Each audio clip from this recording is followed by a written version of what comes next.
മലയാളം സിനിമയുടെ ചരിത്രത്തിൽ ആദ്യവാരം ഏറ്റവും കൂടുതൽ കളക്ഷൻ നേടിയ 12 ചിത്രങ്ങൾ ഇവയാണ്. ദൃശ്യം 2013 പുറത്തിറങ്ങിയ ഓൾ ടൈം ബ്ലോക്ക് ബസ്റ്റർ മൂവിയായ ദൃശ്യം നേടിയത് 6 കോടി രൂപയാണ്. 2016 റിലീസായ വിനീത് ശ്രീനിവാസൻ നിവിൻ പോളി ചിത്രം ജേക്കബിന്റെ സ്വർഗരാജ്യം ആദ്യ ആഴ്ചയിൽ നേടിയത് 6.20 കോടി രൂപയാണ്. 2016 പുറത്തിറങ്ങിയ ദുൽഖർ സൽമാൻ ചിത്രം കലി നേടിയത് 6.80 കോടി രൂപയാണ്.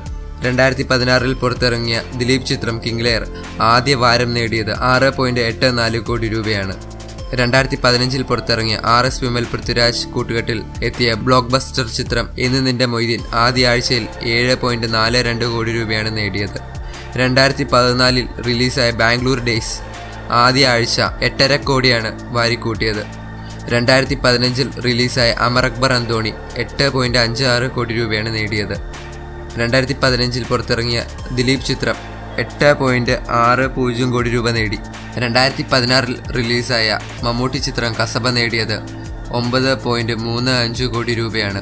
2015 റിലീസായ ദുൽഖർ ചിത്രം ചാർലി നേടിയത് 9.57 കോടി രൂപയാണ്. എല്ലാവരുടെയും ഫേവറേറ്റ് മൂവി പ്രേമം 2015 പുറത്തിറങ്ങിയ അൽഫോൺസ് പുത്രൻ നിവിൻ പോളി സിനിമ പ്രേമം നേടിയത് 10.30 കോടി രൂപയാണ്. ഒന്നാം സ്ഥാനത്ത് എല്ലാ റെക്കോർഡുകളും ഭേദിച്ചുകൊണ്ട് മുന്നിട്ട് നിൽക്കുന്നത് ഒപ്പമാണ്.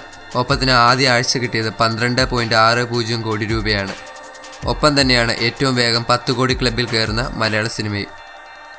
Four more news please subscribe to our channel.